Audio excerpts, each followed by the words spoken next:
देखिए, आज की हमारी इस कहानी से आपको एक सीख ज़रूर मिलेगी कि इस बात से फ़र्क नहीं पड़ता कि आप कितने पढ़े लिखे हैं या कोई और व्यक्ति कितना पढ़ा लिखा है।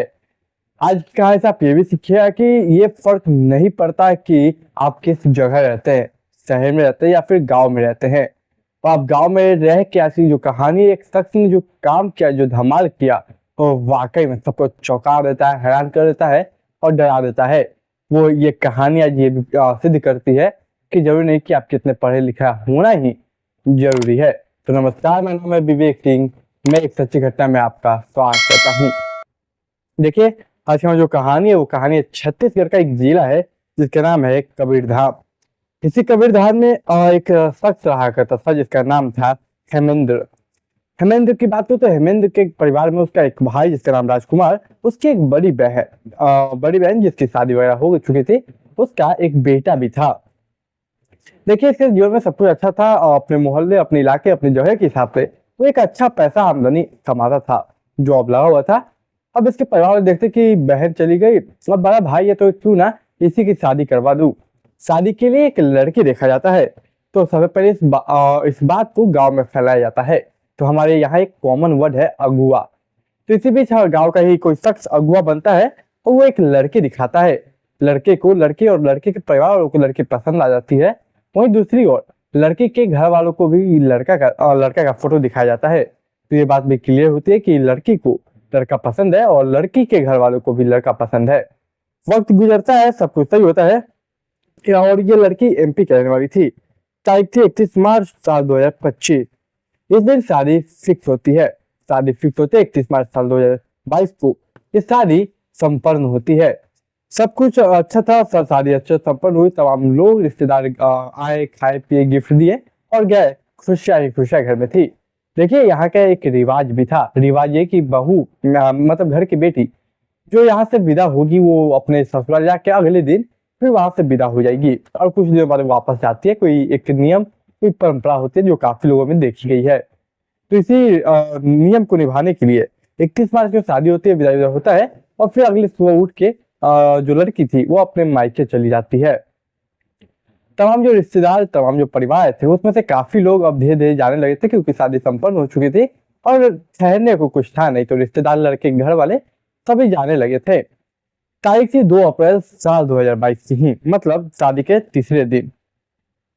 दूसरे या तीसरे, जो कह लीजिए आप, 2 अप्रैल की बात है। होता क्या है कि तमाम जो लोग होते हैं, कुछ बचे होते हैं जिसमें से एक बड़ी बहन की बेटा भी था, यानी कि उसका भांजा। अब होता क्या है कि जो बच्चा था कहता है कि चलिए ना मामू, हम लोग गिफ्ट देखते हैं कि क्या किस लोगों ने क्या गिफ्ट दिया है।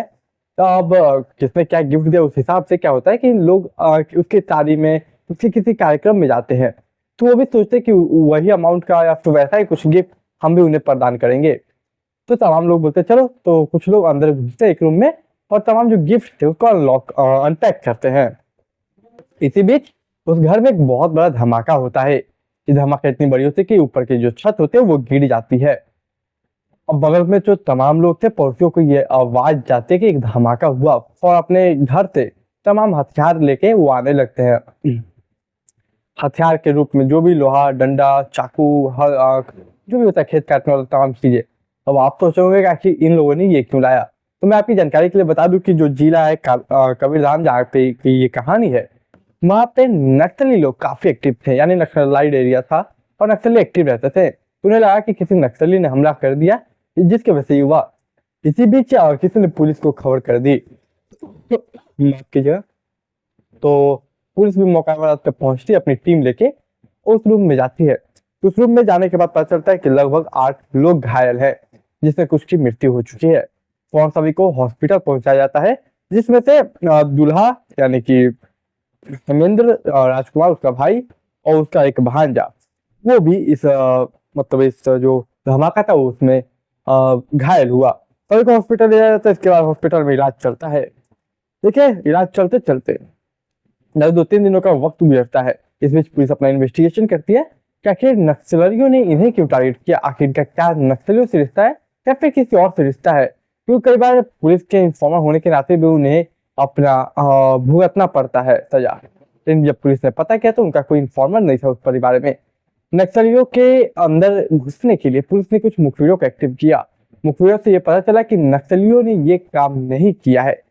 अब पुलिस भी शौक कि आखिर नक्सलियों ने ये काम नहीं किया तो आखिर किसकी इतनी बड़ी ये दुश्मनी हो सकती है जिससे ये काम हुआ। देखिए इसके बाद होता क्या है कि इसके बाद जो लड़का था उनका भांजा, तमाम लोग तो मर जाते हैं जिसमें से दूल्हा भी मर जाता है, उसका भाई भी। तो देखिए होता क्या है कि भांजा जो था वो जीवित बचता है, तो पुलिस जो थी उसके भांजे यानी कि कह सकते हैं उसकी बड़ी बहन के बेटे से और इन्वेस्टिगेशन करते पूछते कि बाबू बताओ क्या हुआ, तुमने क्या देखा, आखिर किसी ने बॉम्ब फेंका था या फिर कुछ और हुआ था। उसके बाद जो वो बताता है बच्चा, वो वाकई में सबको हैरान कर देता है। वो बताता है कि 2 अप्रैल की बात है, सभी लोग रिश्तेदार जा चुके थे, तो मैंने जिद किया कि चलिए गिफ्ट खोल के देखते हैं कि गिफ्ट में क्या है, किसने क्या दिया है ताकि अच्छा लगेगा। तो सभी लोग आते हैं, गिफ्ट के बाद एक अनबॉक्स करते, कोई डाइनिंग सेट देता है, कोई ये तो कोई वो तो कोई तमाम चीजें देता है। उसी में से एक बड़ा बॉक्स था, तो हमने सोचा उसे खोलते हैं। तो मैं गया फोन फटाफट उस बॉक्स को खोला, तो उसमें एक सोनी का म्यूजिक सिस्टम था। जब सोनी का म्यूजिक सिस्टम था तो हमने सोचा कि चलो एक बार बजा के देखते किस टाइप का साउंड क्वालिटी क्या है। तो हमने फोन तमाम चीजें देखी, तो वहाँ पे एक स्विच दिया हुआ था, एक प्लग या चार्जिंग टाइप का जो था वो था। तो हमने जैसे वायर कनेक्ट किया और स्विच दबाया, वैसे एक बड़ा धमाका हुआ। इस धमाके में से छत में नीचे गिर गई। अब जब पुलिस सोचती तो वो भी शॉक हो जाती है। और पुलिस हाउस रूम में उजड़ जाती है तो देखते वाकई में ऐसा कुछ था। अब सवाल ये कि आखिर धमाका हुआ कैसे। अब सवाल ये कि आखिर किया किसने। तो तमाम तरह पहले लड़कियों के परिवार से कांटेक्ट किया जाता है। तो चलिए लड़की के परिवार से कांटेक्ट देखा जाता है कि आपकी तरफ से किसने ऐसा गिफ्ट दिया या किसने क्या किया, क्या आपकी किसी से दुश्मनी थी। तो लड़की के ससुराल मायके वाले मना कर देते हैं, इस बात से इनकार करते हैं। इसके बाद दूसरी तरफ देखिए तो लड़की 6 दिनों के भीतर ही विधवा हो जाती है शादीशुदा से। अब इधर देखिए पुलिस इन्वेस्टिगेशन करते हैं, वो बोलते कि यार क्या करें। तमाम मुखबिरों को एक्टिव किया जाता है, कोई दुश्मनी का एंगल जो है वो बाहर निकल के नहीं आता सामने। तो पुलिस वाले कहते चलो एक बार फिर से रूम को अच्छे से चेक करते हैं। तो रूम को चेक करने में एक चीज मिली जो कि एक क्लू के रूप में बहुत बड़ा काम आया। वो था एक रैपर। जी हाँ, जिसमें सोनी म्यूजिक सिस्टम को पैक किया गया था, उसका रैपर। रैपर पे दुकान का नाम लिखा हुआ था और ये दुकान कहीं और की नहीं बल्कि एमपी का दुकान था। एमपी की दुकान, उस दुकान पे पहुंचते यहाँ से म्यूजिक सिस्टम दिया गया था। और जब वहां पे जाके दुकानदार से पूछा जाता है, हिस्ट्री निकाली जाती है, तब एक नाम सामने आता है। वो नाम था सरजू। जब पुलिस सरजू के बारे में पता करती है तो सरजू को पकड़ती है। सरजू को पकड़ने के बाद बड़ी मशक्कत से पकड़ने के बाद पुलिस उससे अपने पुलिस से अंदाज में पूछताछ करती है। तब वो जो कहानी सुनाता है वो कहानी इस कत्ल की वजह बनती है और पूरा केस का रुख मोड़ती है। वो बताता है लगभग 2 साल पहले, लगभग 2021 की बात है। होता क्या है कि सरजू जो था एक लड़की से मिलता है। लड़की से मिलता है, लड़की से उसे प्यार हो जाता है। लड़की और वो जो दोनों थे यानी सरजू और वो लड़की दोनों कस्में वादे खाते हैं साथ जीने के साथ मरने के। इनके बीच सब कुछ अच्छा चलता है, लेकिन लड़की को एक बात सरजू के बारे में पता चलती है, वो ये कि सरजू ऑलरेडी शादीशुदा है।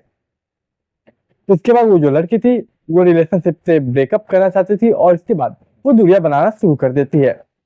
लेकिन जो सरजू था वो अपना मन बना चुका था उससे शादी करने का, और इस बात को लेके उसने अपने घर में चाहे माता पिता चाहे खुद की वो बीवी ही क्यों ना हो, सभी को उसने मना लिया था और सभी को कन्वेंस एटलीस्ट कर लिया था कि वो कहा कि मैं सरजू से प्यार करता हूँ। माफ किया, सरजू कहा कि मैं उससे लड़की से प्यार करता हूँ और मैं उसे शादी करूंगा। सब कुछ जैसे तैसे या फिर फोर्सफुली कन्वेंस कर लेता है। लेकिन इधर जब लड़की दूरियां बनाने लगती है तो उसे समझ में नहीं आता, उसे गुस्सा आता कि फौरन लड़की के घर पहुंचता है और उसके माँ बाप से कहता है कि मैं आपकी बेटी से प्यार करता हूँ। उसके माँ बाप को ये पता चलता है कि जो लड़का उसकी बेटी का हाथ मांगने आया है वो ऑलरेडी शादीशुदा है। अब आप सोचे कि कोई माँ बाप क्या सच में कोई अपनी बेटी का हाथ देगा? ऑफकोर्स नहीं देगा। तो उन्होंने भी यही क्या इनकार कर दिया। अब सरजू जो था वो सोचने लगता है कि अब मैं करूँ तो करूँ क्या। इधर जो लड़की के माता पिता थे वो हेमेंद्र से वो अपनी लड़की का शादी फिक्स कर देते हैं। ये बात सरजू को पता चली। जब सरजू को पता चली, सरजू सोचता है कि काम करते दोनों को ही खत्म कर देते हैं या फिर सिर्फ लड़के को ही खत्म कर देते हैं। ना रहेगा वास और ना ही बजेगी बांसुरी। इस बात को लेकर उसने एक मर्डर प्लान तैयार किया। इसके बाद देखिए उसने एक म्यूजिक सिस्टम लिया और उसमें उसने बारूद वगैरह तमाम चीजों का इस्तेमाल किया। टेक्निकोलॉजी का इस्तेमाल किया। उसके बाद उसने ऐसे सेट किया, उसमें ऐसा फंक्शन किया, ऐसा एल्गोरिदम लगाया कि जैसे वो स्विच प्लग में लगा, प्लग लगा कर स्विच दबा जाएगा, वो ब्लास्ट हो जाएगा। तो पुलिस ने इसके बारे में पता किया तो बात सच थी, इसने बिल्कुल ऐसा ही किया था। नहीं, सवाल ये कि एक गांव में रहने वाला एक लड़का था, उतना एजुकेटेड भी नहीं था, फिर इसने ऐसा कैसे कर दिया? क्या कहीं किसी और का हाथ तो नहीं?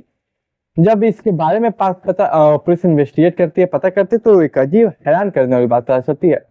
दरअसल ये बात है 8-9 साल पहले की, जब ये शख्स यानी सरजू और एक माइन में काम करता था, माइन वर्कर था, जहाँ पे बड़े बड़े पत्थरों को, बड़े बड़े दीवारों को चुटकियों में माइन के माध्यम से या तमाम टेक्नोलॉजी का इस्तेमाल करके, इलेक्ट्रिसिटी का इस्तेमाल करके बड़े बड़े पहाड़, मंजिल या फिर सभी तमाम चीजों को पल भर में ब्लास्ट किया जाता था। उसे वो चीज याद थी, वो प्रोसेस याद था। तो उसने सोचा क्यों ना कुछ ऐसा करे जिससे मर्डर प्लान में मर्डर ना लगे, कोई आतंकवादी हमला लगे या फिर कुछ ऐसा लगे। तो वही जो पहले वो काम कर चुका था, उसी चीज को एक्सपीरियंस किया, एक्सपीरियंस को यूज करके उसने इस काम को, इस घटना को अंजाम दिया। उसने इस तरह से एल्गोरिदम काम से सेट की कि स्विच को दबाते ही, प्लग लगा के स्विच दबाते ही वो म्यूजिक सिस्टम ब्लास्ट कर जाएगा। उसमें बारूद की चीजें भी मिली थी। फॉरेंसिक ने जब उस म्यूजिक सिस्टम को चेक किया और तमाम जो वहाँ पे रूम को चेक किया, तो उसमें भी बारूद के और जो वो सब चीजें बनाने में इस्तेमाल होते हैं, वो सब चीजें मिली। तो ये बात सच होती कि इसने ही किया है। तो देखिए, इसलिए मैंने स्टार्टिंग में कहा था कि पढ़ा लिखा होना जरूरी नहीं, लेकिन देखिए हमारे इंडिया की सबसे बड़ी कमी यही है कि लोग जितना क्राइम करने के लिए अलग अलग जुगाड़ लगाते हैं, अलग दिमाग लगाते हैं, शायद ये वो दिमाग नॉर्मली लगाए और देश के भलाई के लिए, तो हमारा देश काफी आगे जाएगा। तो देखिए, कहानी सुनाने का उद्देश्य किसी को डराना, किसी को परेशान कराना नहीं, केवल समाज में जागरूकता फैलाना था। मैं उम्मीद करता हूँ कि आपको आज की कहानी पसंद आई होगी। पसंद आए तो चैनल सब्सक्राइब, वीडियो को लाइक और दोस्तों के साथ शेयर कीजिए। मैं मिलूंगा एक नई कहानी में, तब तक के लिए आप मुझे इजाजत दीजिए।